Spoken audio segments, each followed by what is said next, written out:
The Lord be with you. And with your spirit. A reading from the Holy Gospel according to Matthew. Glory to you, O Lord. When Jesus heard of the death of John the Baptist, he withdrew in a boat to a deserted place by himself. The crowds heard of this and followed him on foot from their towns. When he disembarked and saw the vast crowd, his heart was moved with pity for them, and he cured their sick. When it was evening, the disciples approached him and said, "This is a deserted place, and it is already late. Dismiss the crowds so that they can go to the villages and buy food for themselves."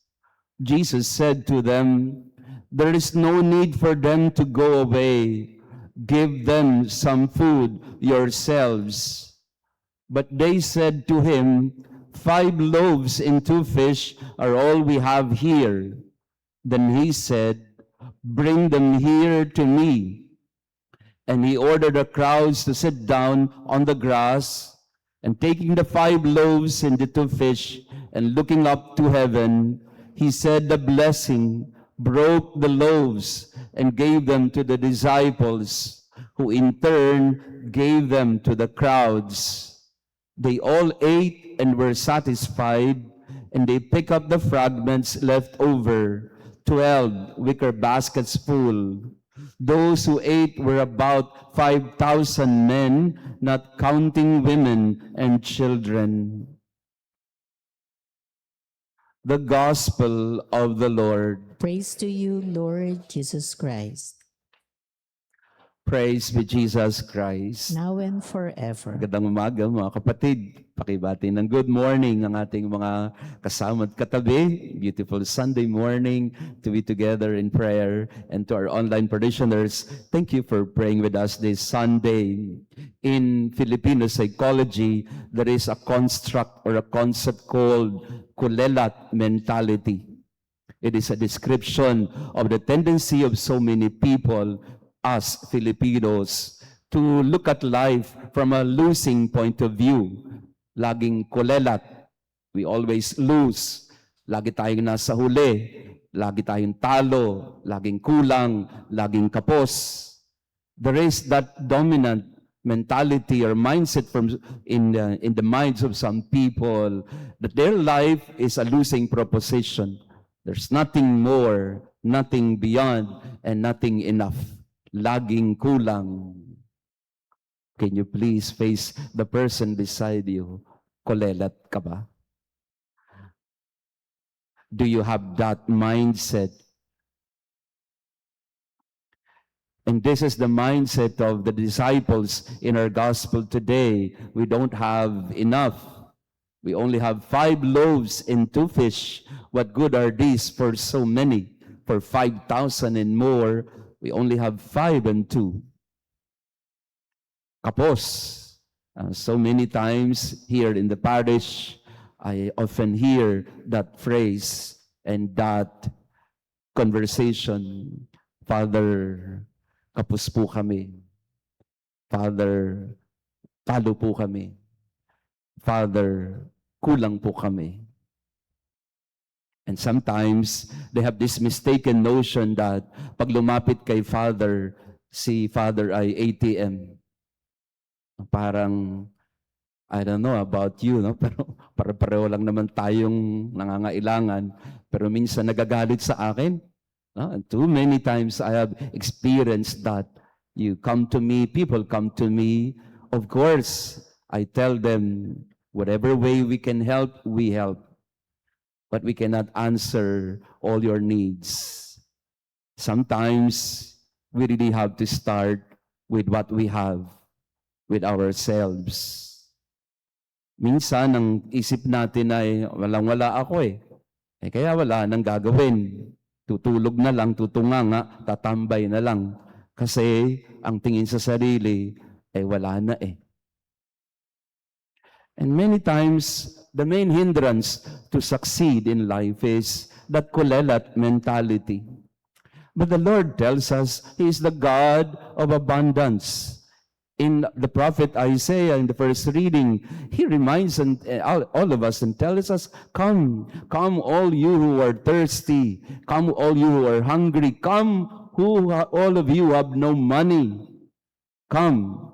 You come to the Lord. In other words, the answer to all your needs is the hand of God. Our responsorial psalm reminds us of that. The hand of the Lord feeds us. He answers all our needs. So in other words, we don't look at our problem and say, I have nothing, I don't have enough.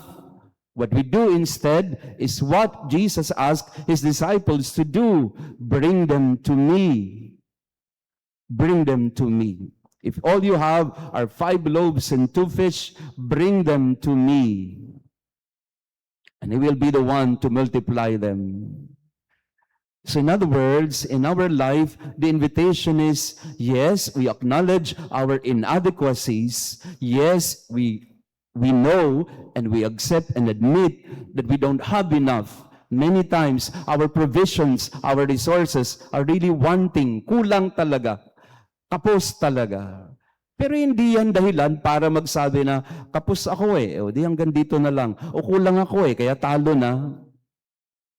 Hindi. What we need to do with the meager resources that we have, if at all we have something, we bring them to the Lord and say to Him, Lord, this is all I have. I have nothing much. This is not enough. But do something with it. I entrust it to you. I surrender it to you. And that's the reminder of Isaiah in the first reading. Why do you spend your money on other things that don't really matter? Tayo rin naman na may kasalanan, sabi ni Isaiah. Kasi pag nagkapera tayo, saan ginagastos ang pera?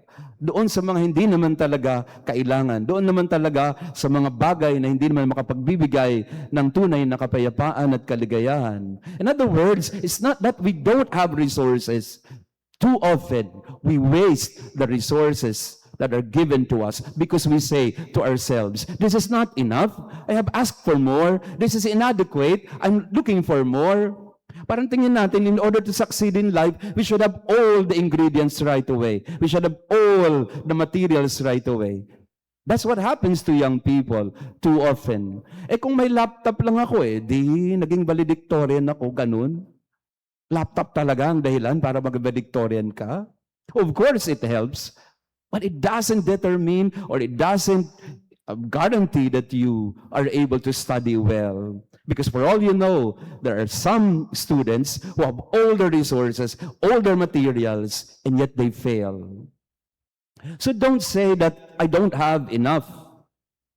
Because Jesus started with nothing except 5 loaves and 2 fish.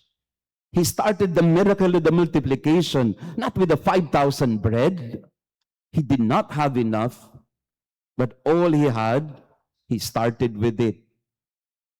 Kahapon, dami pong nagpadasal po sa akin. So many young people, Father, mag-uupkat po kami. So upkat na ngayong weekend to. And they were telling me, please, basbasan po ninyo ang aming mga lapis. Basbasan niyo po kami.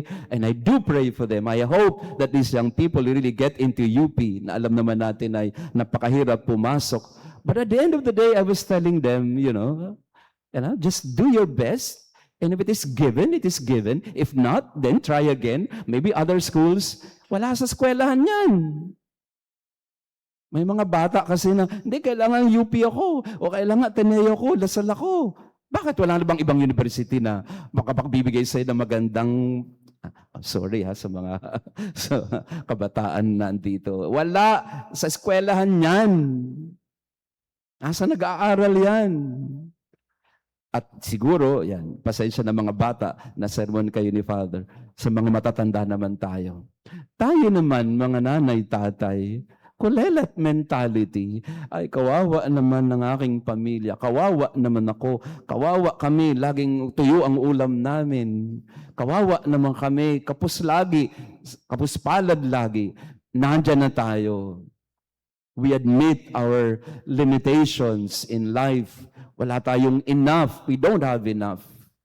And I think if I ask, most of you here would say, yes, Father, I agree. I don't have enough. Pakitanong natin ang katabi natin, kumpleto na ba? Kumpleto na ano ba, mga sisters, kumpleto na ba tayo sa fundraising natin? Di ba?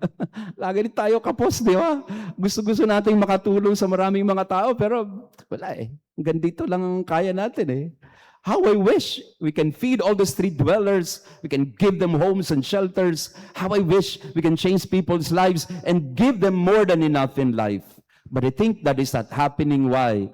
Not just because of greed of people, but also because the way, the path to move forward, to grow in life is to begin, not with enough, but to begin with what I have, no matter how limited they are.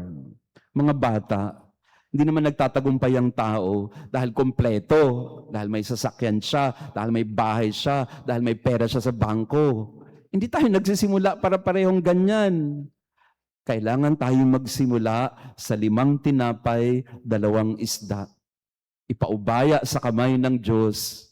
Because God, in the second reading, tells us nothing can separate us from His love and mercy and compassion. Not poverty, not sickness, not affliction, not anything can separate us from the love and mercy of God.